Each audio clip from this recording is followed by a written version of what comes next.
Thanks for listening to Fluff and Crunch, where we talk about the connection and sometimes disconnect between system, setting, and story in tabletop RPGs.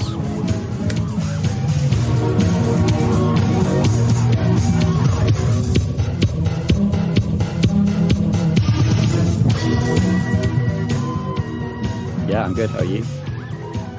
I'm all right. And I'm assuming no gaming for you in the last few days.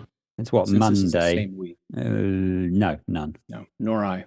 You're indeed quite Although I did, because this is a follow-up to our part one on dice mechanics, our episode on what we called the basic mechanic. I did spend some time yesterday writing ideas, a couple of pages for a system that I'm puttering with, actual like homebrew mechanic. So I've been in a dicey kind of mind for the last few days for sure. Last episode we talked about the basic mechanic, the most basic mechanic.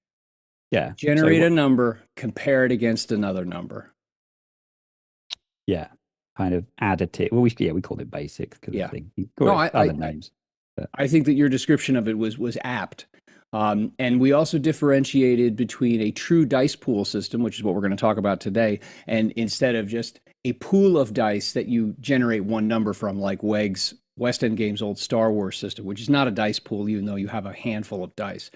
But so that's today's topic. We're going to talk about dice pools as a resolution mechanic and the ups, downs, the sideways. And you know what? I'll get to it. I was thinking about ways to describe it, but that is our topic for today. All right, how do we define a dice pool? How you look down, you see a bunch of dice together. Is it a dice pool? Is it just someone's mess? Or is it something else? What makes a dice pool resolution mechanic a dice pool resolution mechanic? I think to me it's dice pool rather than it's got to be a decent number of dice, but rather than essentially you're going to look at every die. You're not going to add them together. You're going to look at what they've got and something on them is going to go with them. So I'll give you an example of one that we're going to throw away straight away. So the narrative dice thing. So the kind of things that the thing that you get in Star Wars and Warhammer 3rd Edition and Genesis, where you roll some funky dice with little pictures on them. That's a dice pool system because you have to look at those dice. Now, we'll just throw that straight away because that is fine if you are a relatively big manufacturer that can make those dice. And otherwise, no. Yeah, the fiddly, funky dice systems that require manufacturing of, development and manufacturing of little squiggly, proprietary dice symbols and stuff like that. Yeah, I'm going to take that off the list of things that I would ever endeavor to do. But you're right that those are. Think about the Star Wars narrative dice. Is that you consider each of the different kinds of dice differently because there are 3 different kinds of dice potentially that have different results on them, but then you adjudicate the result based on what you find on each of the dice faces or the die faces. And then you're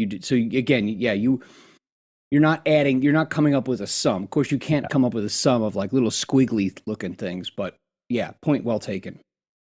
So our most basic dice pool system would be something like either World of Darkness, which they're still using now, or Shadowrun. And there are other games, but those are the two biggest games that use it, where you roll a pool of dice, and the pool of dice is usually your stat. It's almost always stat plus skill. So World of Darkness, it's stat plus skill. Shadowrun, it's stat plus skill.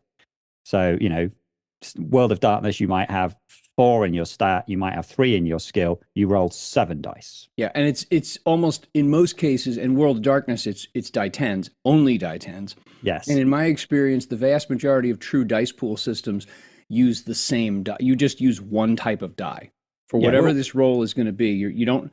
Now there are exceptions.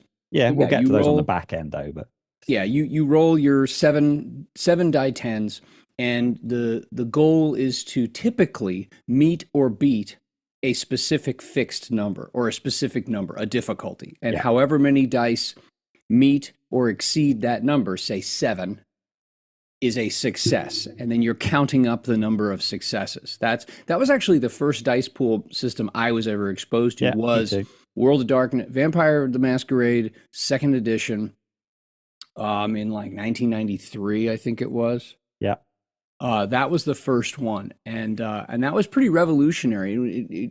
It's interesting because the way I was thinking about it is that your your 5e die 20 uh, only gives you, call it like one axis of results, success or failure. Whereas a dice pool system gives you multiple axes of results in that you can, because you're rolling these additional dice, and this we talked a little bit about this when we talked about the basic mechanic, you not only determine success or failure, but depending on what else is done with those numbers, there could be degree of success. Or for example, like with Vampire the Masquerade, I remember one of the powers, one of the disciplines is awe. You know, you make people like you and think you're cool. And the number of people who can see you who are affected by the power is a result of how many successes you roll. Yeah. So you have multiple axes of results to determine based on a single roll of this pool of dice, Yeah, I which I mean, think is nifty. that's one of the things I really like. There's very easy ways to play with it. So, you know, Shadowrun, you tend to have one difficulty. Like a 5 or above is it, 5 or 6 is a success. But then you can have things that you spend edge. Right now, 4's a success. Now, remind You know, things everybody, like that. Shadowrun traditionally uses what kind of dice? D6s. Okay, so if you're rolling a 5 or 6, you have a 1 in 3 chance on each die, and you're rolling a handful of dice. However many 5s and 6s you get is Yeah, how way many more. successes you get. If you're doing Shadowrun properly, you're not rolling a handful of dice. Well, maybe you have big hands. You know? Yeah. I mean, that's one of the jokes about Shadowrun is Yeah. that you can get it up, 20s. But I mean, Exalted, which is springs off of World of Darkness and still rolls D10s, has a similar thing that, you could get up to silly numbers where you can, you're rolling 10 plus dice. But the good thing is it's still really quick to do. Now, actually, in the case of things like World of Darkness and Exalted, once they changed at one point, rather than having a floating target number, like, oh, it can be 7, the GM can move it down to 5 or 6 if it's easier and up to 8 or 9. They just started kind of going, well, 7 is the fixed number or 8 is the fixed number, which meant that then they released dice where, I mean, I've got vampire dice now from the newest edition where there's no numbers. Right. It's just 3 of these faces are symbols to show success. And one face, which presumably is the 10, is like a bigger one to show this is an uber success. That's just a cash grab. It is, but it makes it super easy when you roll the dice, super easy True. to see it because you roll the dice and you can instantly spot those are my successes. Yep. Right, those are ones, those are botches. And again, it's come back to your multiple axes. You can do things like a 10 is a double success, which you can't do in other systems. No. So, and you can also Not do as things easily. like and a 1 is bad. And if you roll more 1s than you roll successes, something really bad happens. Yeah. I mean, when I've played, so the 2 games I've played most recently, both Age of Sigmar Soulbound and Wrath and Glory, are dice pool systems.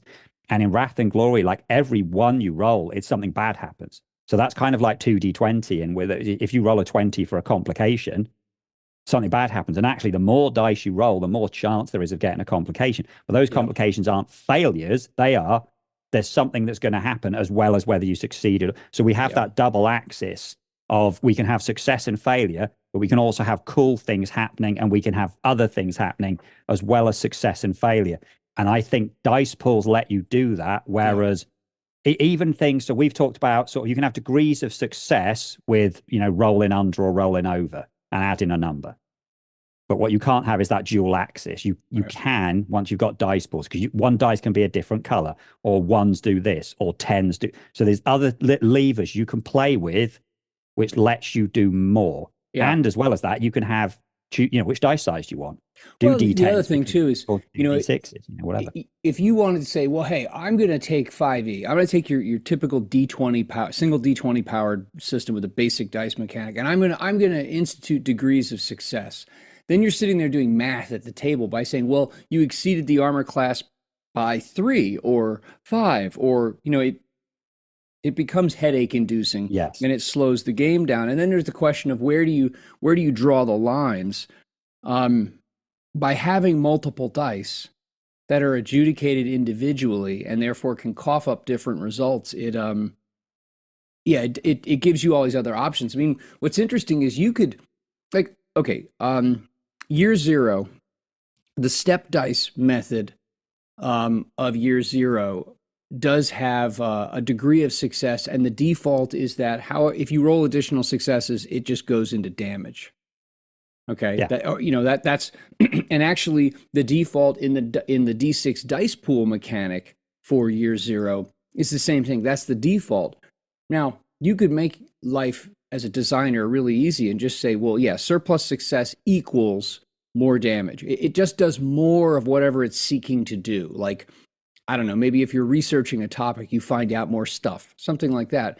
But you don't have to use it that way. You could go ahead and take it and you could use it as a meta currency. You could do something else with it. Yeah. So just what I love about it is that it provides multiple possibilities with, I think, minimal additional fiddliness. Yeah.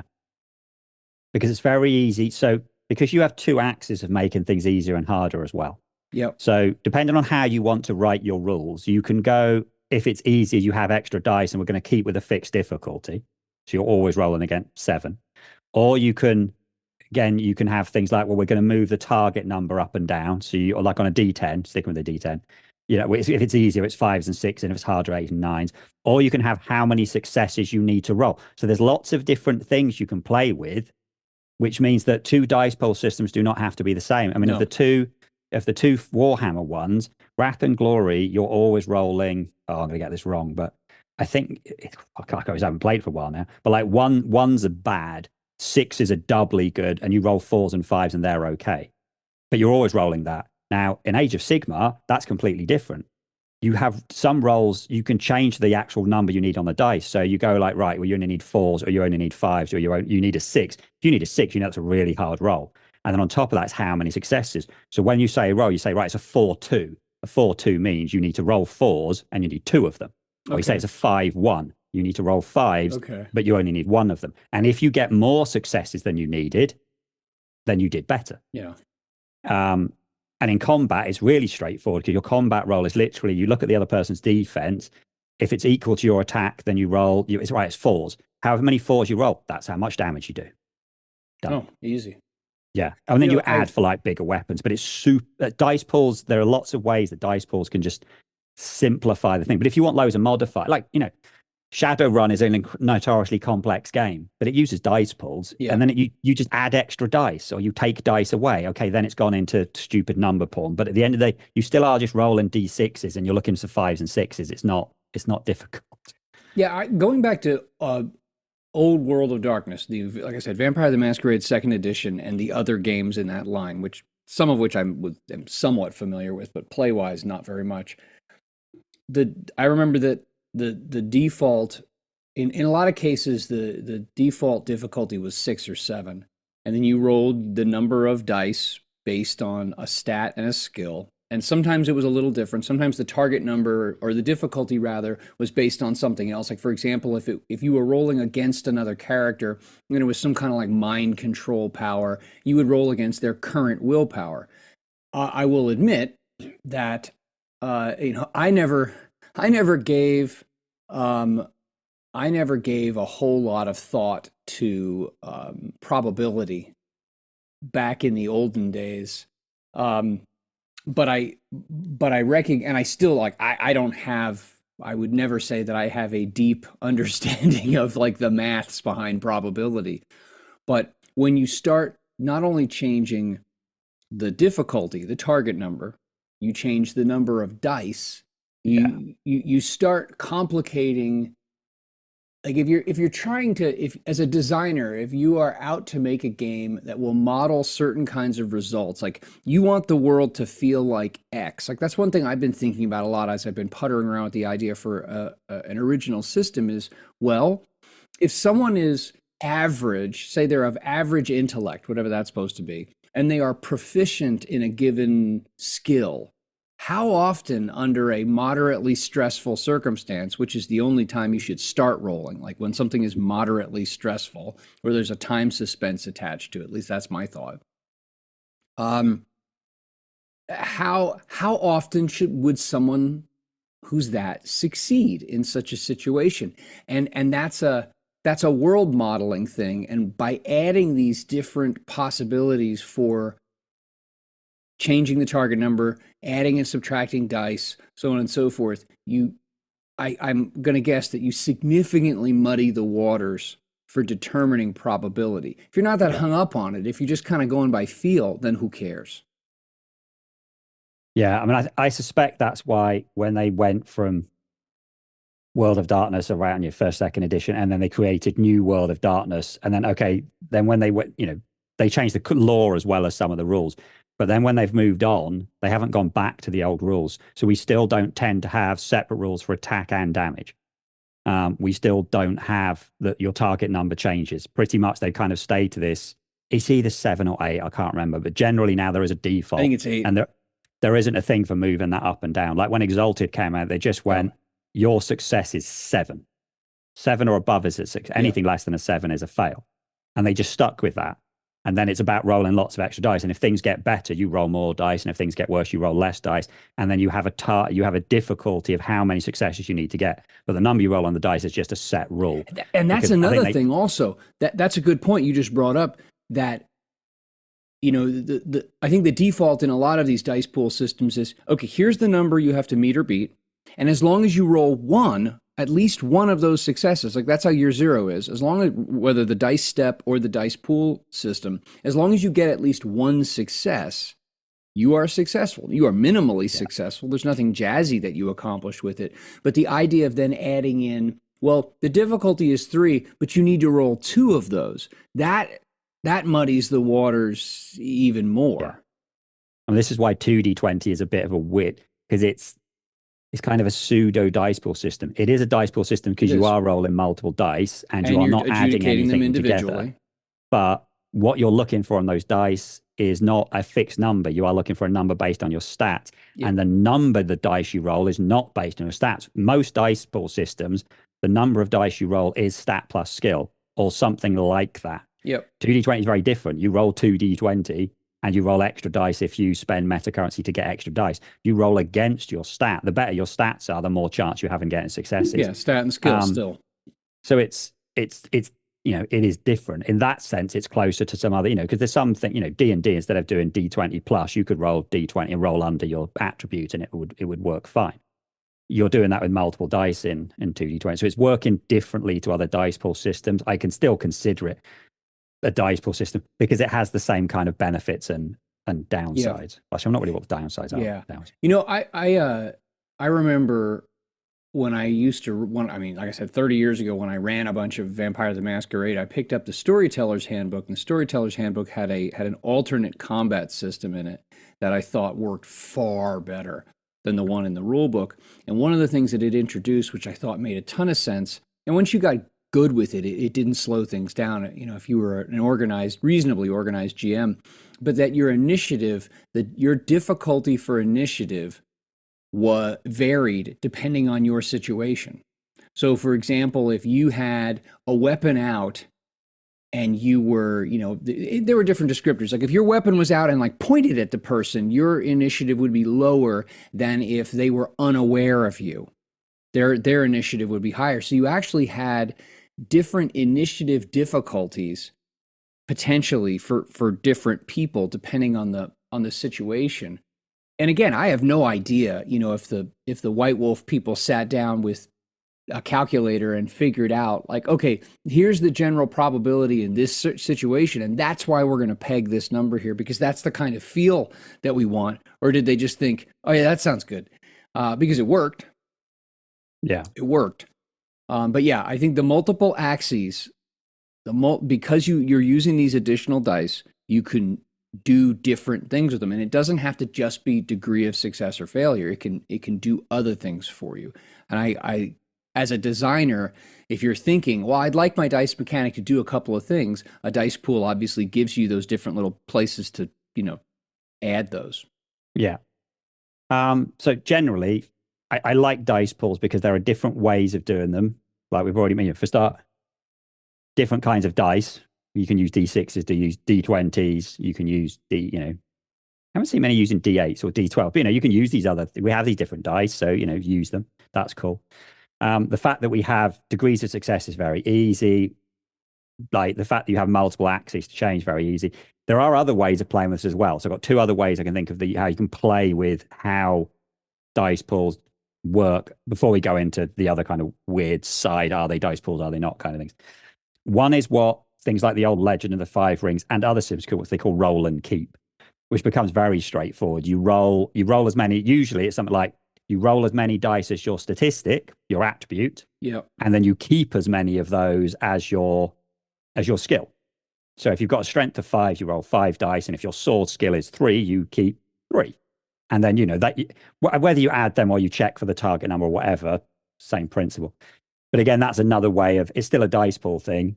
We're still working on stat and skill. It's a different way of working with it. So it's another lever you can pull to like how you get the things to work, which I've is also seen ones like that where instead of keeping a number of them, you roll a bunch of these dice, and they could even be different size. They could be different types of dice, and then you just pick. You take the one highest or the two highest yeah. or something like that. And then the other weird one I've seen, and this is what Outgunned uses, but I've seen it. Well, I can't remember. There's something called the one roll engine, which I can't remember well now, and I can't bother to go and look it up, see it. But I remember that was rolling. It was probably D10s, but something like that. But what you took at successes are very weird. So, like, if you rolled so many of a kind, you would take them together and add those to get your score. Or if you roll a straight, so if you happen to roll like 2, 3, 4, well, then you could take those and stuff like that. It's kind of like doing poker stuff, but with the dice you roll. That always seemed a bit weird because it was like, I think the amount of different things you could do with it was needlessly complicated. I just remember reading it and going, okay, this just feels like someone's messing around with this rule set, but it's a thing you can do. The other one I've had, and I've played this twice this year, once with the Assassin's Creed game and once with Outgun, which is rolling matching dice. So when you roll Outgunned, you roll and you're looking for as many of a kind as you can. So if you get 4 of a kind, 4 of a kind's really good. And if you roll 3 of a kind, 3 of a kind's only like good. 2 of a kind is like rubbish. It's like the minimum level success. And that's what your difficulty is, like 2, 3, or 4, where 4 is you have to roll a 4 of a kind. And there's ways to make it easy. Roll your dice, right? You get a 3 of a kind. You can then take the others that didn't do it, roll them in again, hoping that they're going to come up with the number you already rolled. And if you roll 2 pairs, you can turn 2 pairs into a 3, or it counts the same. Which again, it was one of those things. It's just someone playing with I could see how you that. put the successes together. Easily. There was no reason that Outgunned couldn't have just been, roll how many d6 is your stats plus skill is, because what you do anyway, and you're just counting 5s and 6s. They just decided to do something different. Right, we're going to go with this other thing. And Assassin's and Creed who knows what their similar. motivation was? Was it a desire to just do something? Hey, let's just make this feel novel. And then they believe on the math side of it, well, it doesn't make a whole ton of a difference. So let's just do something novel so we can say that's our system. It's not just like anybody or everybody else's. I could absolutely see situations where designers would get fiddly deliberately just to be different for no reason, Yes. and it could lead to something being like cumbersome and stupid, but who knows? I mean, in Outgun, they actually put the probabilities of like rolling with how many dice you rolled, the chances of getting a 2 of a kind, a 3, a 4, and then with the re-roll, the chance of getting those. And they put that in the book, and you think that is only in there for a very specific kind of player that wants to know the odds. Yeah. Because one thing that a lot of people do not like about dice pool systems is you can't easily calculate the odds. It's a lot harder. You can to some extent. Like if you're doing D10s and you've got a target number of 7, it's actually not ridiculously difficult to work out. Like, right, I'm rolling this many dice. I need to roll this many successes. It's not that hard, but it's not as easy as on a D20. Right. I need to roll 15 or more. Right. It's just super easy. It's much harder than that. But as soon as you start messing around with like needing pairs, or if you roll this dice, this thing counts as double.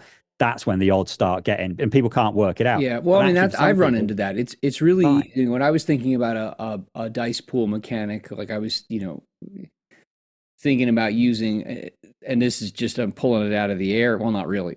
I was thinking about using die 12s, in part because the poor D12 gets no love.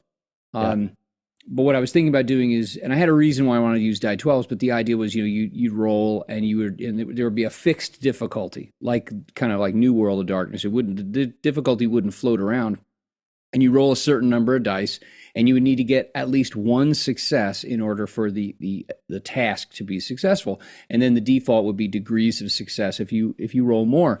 And I didn't have any problem finding calculators that enabled me to determine if I rolled 5 die 12s, how likely is it to get at least one, that being the key, at least one that was at least a 10 or at least a 9 or whatever. Where it got wanged up and where it got difficult was not how likely is it to get two, or how likely is it to get only three, but how likely is it to get at least one? How likely is it to get you get at least two? How likely to get at least three? That's where the which is math why just went. which is why I had to create a spreadsheet for you to do Yeah. that.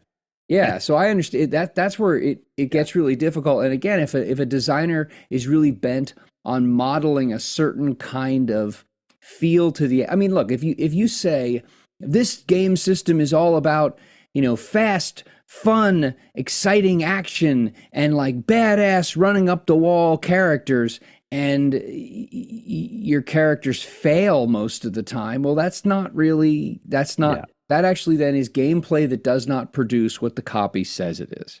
I mean, when I did my car PG, I used D8s for a couple of reasons. One, we were playing in the car. If you use 12s or 20s, they don't stay still after you roll them. Right. You need something with bigger faces. So I need something with bigger faces. So actually, 8s are pretty solid, and six. Obviously, I could have used 6s. I don't like using 6s for the simple reason that 6s are what normal board games have. Yeah, you want it to feel all different.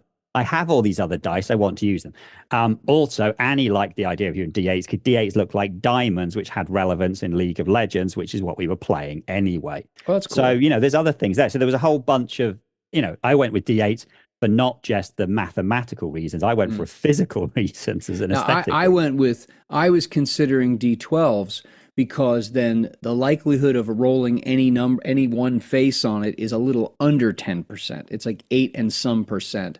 And so I liked the idea that if a 12 was going to be something exceptional and a 1 was going to be something bad, I liked it to be a little less likely than 10%. Yeah. But I'm not going to go with it anyway, but for that's beside the point. Boo. Well, because I've come up with something that I think is going to work better, but that's a whole other better than D12s. Poor D12s. Ugh, why did I spend time working out your probabilities for you? All right, so there's these other ones we want. Are we going to move on to them then? Yeah, let's do that. Dice bowl. So there was two we mentioned when we were talking about after the last episode. One I 100% I think is a dice bowl system, which is Cortex. Now, Cortex, the reason I will maintain it is a dice pool system is because you roll a bunch of dice. Yes. The thing is about how you use those dice. So in Cortex, I mean, it varies, but your average thing of Cortex is you will have a bunch of different things. You will have a distinction, so you're probably rolling a D8.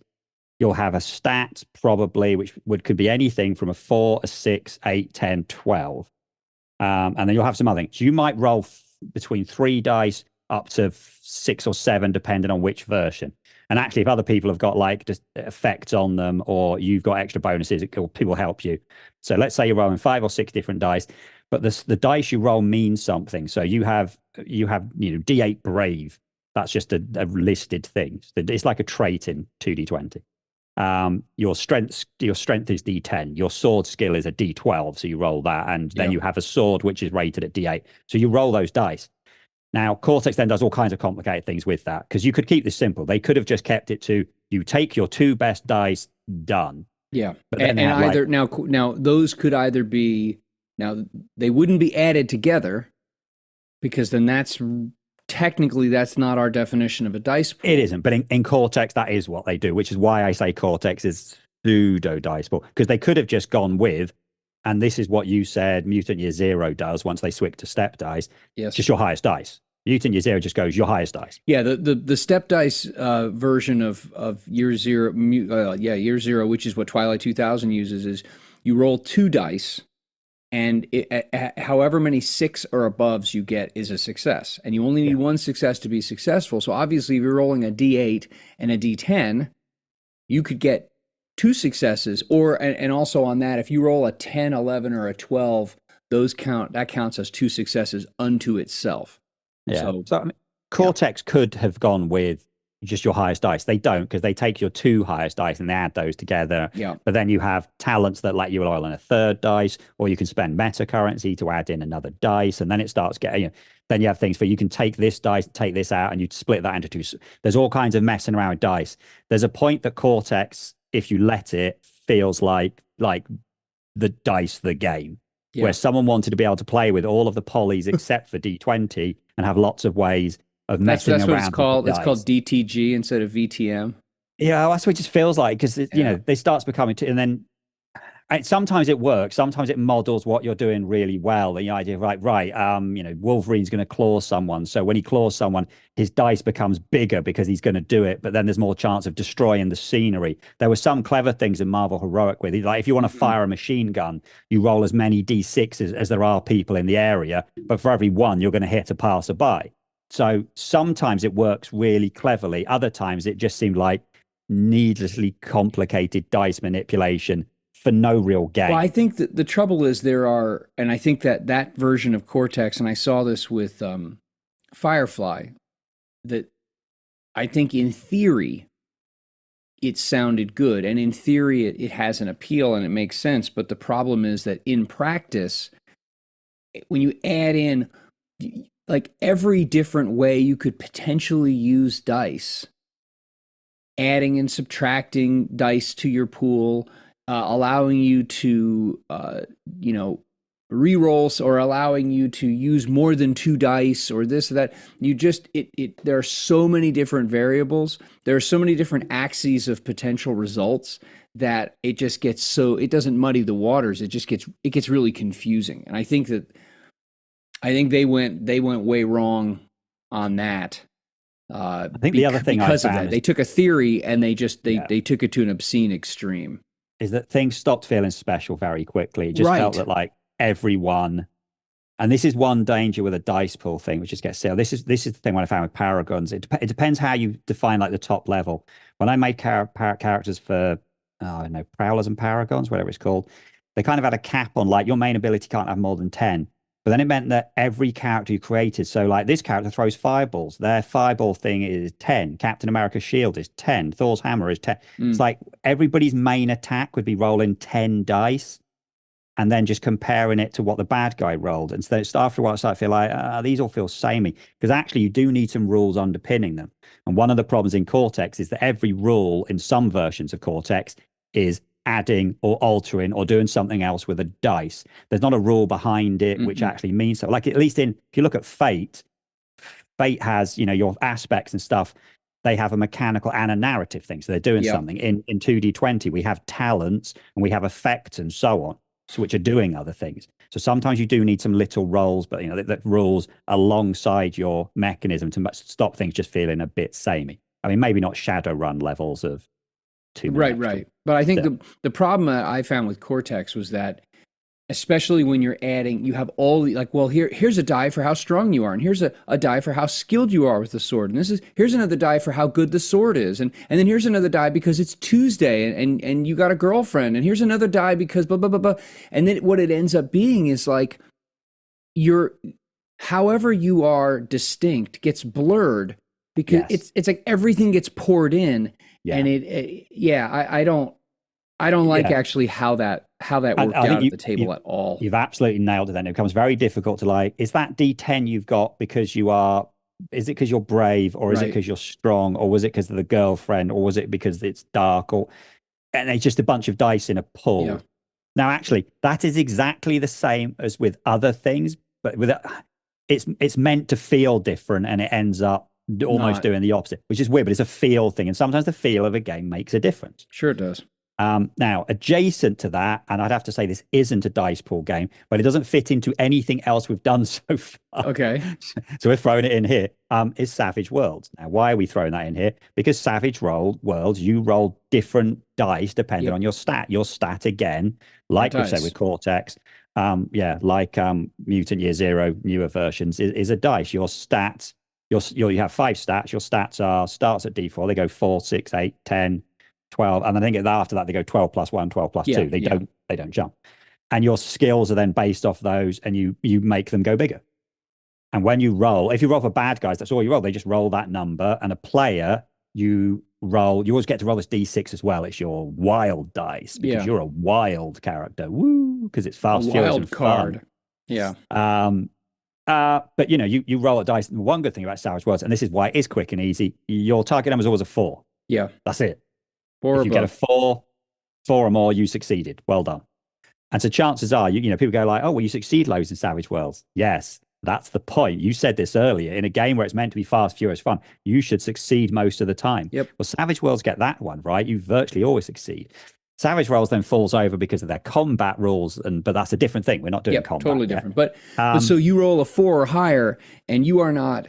Are you adding your dice in Savage Worlds? No, that's one thing that confuses people. When I've played with Savage Worlds, but because they're rolling only 2 dice, they want to add them. But and you're not. No, you just take the highest one. Now, the thing that then makes it more complicated is if your dice rolls a top number, it explodes. So if you roll a 6 on a d6, you then do add it. You roll another d6 and you add it on. If you keep rolling 6s, you can get silly big numbers, which is one of the problems where, on the one hand, it's fun when dice explode, which is something you can do in lots of these systems. You can do exploding dice. Where it goes wrong is the maths then goes wonky because you're then capable of getting these silly numbers, which then can break stuff. You also have this weird thing that a D4 is mathematically better than a D6 because the chance of rolling a 4 and therefore 25% instead of a little 16 or 17%. You have this very weird roll. If you actually work out the probability, I mean, you can't because it's never ending, but at some point the chance it becomes so small that you don't count the extra dice. A D4 is statistically better than a D6. So really quickly, for those people who have not had fast, furious fun playing Savage Worlds, you roll a certain number of dice. You roll 2.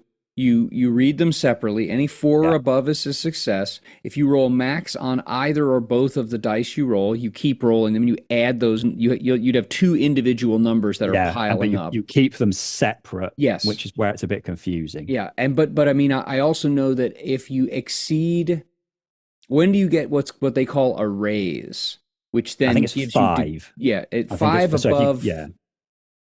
So I think it's 5 above and then 10 above because you can get 2 raises. So that helps with damage. Like you usually have to, you either have to have like a big number, which can roll a 9 or a 10, or you have to explode your dice. Yeah. And then getting a raise makes sure, if it's damage, you'll get more damage dice. It ends up being far too reliant on raises. So this thing, like getting the 4 is easy. You get 4 all the time. So you succeeded. Where it goes wrong is some of the things after. But actually, the basic dice thing is very easy to just it is. Look at your stat, roll that. You just have to remember, you've got to roll a d6 as well. So a lot of the time as a GM, you're going, oh, don't forget to roll a d6 as well. Straight away, the exploding dice confuses it because people are like, oh, my 6 explodes. So I roll both the dice. No, just the d6. Okay, roll the d6 again. So what do I add this to? Well, the 6 you roll. It's where you want to have a bunch of dice. You can just keep rolling them and keep them in a row. But if you've only got one of each type, it can get messy. But again, it's not really a dice pool, but it also doesn't work with the stuff we were talking about previously. Savage Worlds is very much its own thing. Yeah. And there are some good ideas. I personally would say that it's a dice pool. However, it is not it's definitely not a standard kind of dice pool system. But it does give you degrees of, and it does give you, and you are dealing with each dice separately. So those are my must-have qualifiers for something being a dice pool. What do you think the major advantage, like the top? I know we've hit them, but just in some summary here, what are the main advantages and disadvantages of a dice pool system? Taking out Savage Worlds and Cortex because they are pseudo dice pool systems and they have different problems. To me, dice pool systems don't really have a disadvantage, which is, I guess, an advantage. I like the fact you've got multiple levers to play with because you've got the number you need to roll on the dice. Yep. You've got how many dice you roll. You've got how many dice need to hit that target number. And then you've got the particular results on the dice. Like, does 1 do something? Does 6 do something? Or 8 on a D8 or whatever. You've got lots of different things to play with. And that's why I think dice pools are really, really good because you have so many ways of taking this idea of, I'm going to take X number of certain dice size and I'm going to roll them against a certain number. There's so many different levers you can play with that you don't have with, I'm going to roll a D20 and I'm going to add a number, or I'm going to roll 2d6 because now I've got a bell curve. Ooh, and I'm going to add it. I guess the downside is it's the maths. Yeah. Okay, the maths becomes hard to work, and it's kind of thing they probably need play testing more because Yeah. the maths is harder to work. You do need to look at, right, what am I better off going? I'm going to make, think things like your target number. Like on a D12, what's the sweet spot? Should I have it be 7 or above, or should I go 8, or should I go 9? The very fact that in World of Darkness versus Exalted, World of Darkness is an 8 and Exalted is a 7, because in Exalted your characters are meant to be better. Yeah.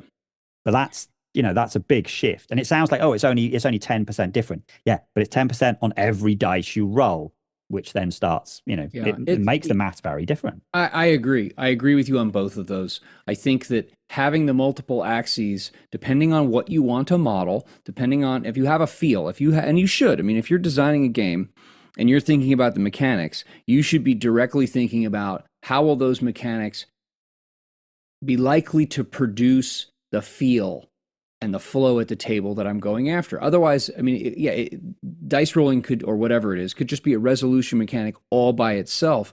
But if it's not supporting how the game is supposed to feel, I question, why are you using that dice mechanic or resolution mechanic? And it provides you with that. But if you're really a stickler for some idea of like your idea of, like, as you said, the probability sweet spot, it's a lot more difficult. I'm fine with that, but I think it's a lot more difficult. I mean, it is, but there's certain things, you know what the probability of one dice, and you know that when you change these levers, it's going to affect it. Do you need to know exactly what the probabilities are? I think some people think they do. Probably.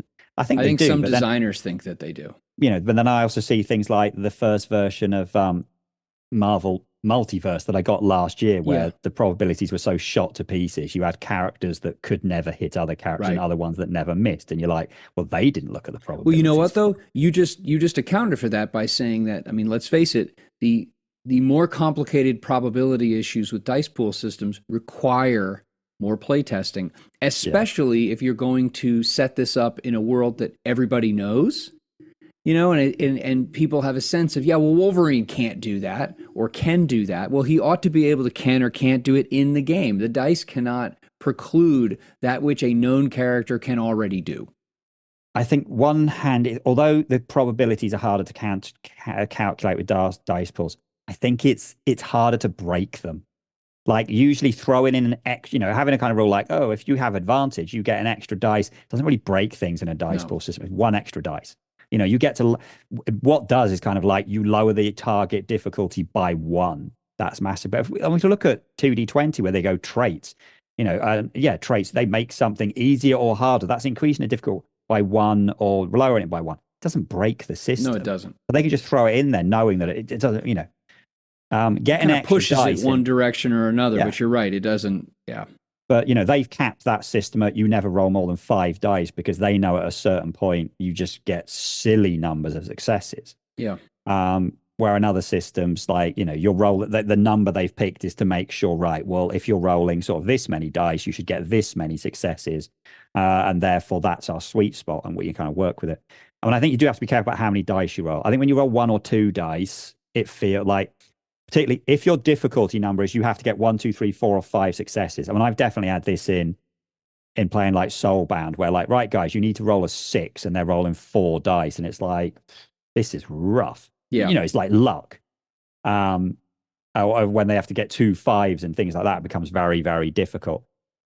But at the same time, so rolling sort of 3 or 4 dice it's difficult. Once you start rolling like 9 or 10 dice, you're going to hit the target numbers, probably. But then when you do go Shadowrun numbers and you're rolling sort of 15, 20 dice, that's probably too many dice. Yes. Right on. So again, like, subscribe, ring the bell, share with your friends, join the conversation. If there are dice pool systems about which or you're familiar that we didn't mention, we didn't talk about Year Zero's dice pool system much at all, let us know. Let us know what you think. Or some other weird dice mechanic we've completely forgotten about. Absolutely, I would love to know. System. Yeah, weird and wacky ones. Thank you, as always, for listening to Fluff and Crunch. You can join our Discord, you can subscribe to the podcast, you can subscribe to the YouTube channel, all through the links in the show notes. Thanks again. Have a great day. We look forward to talking with you.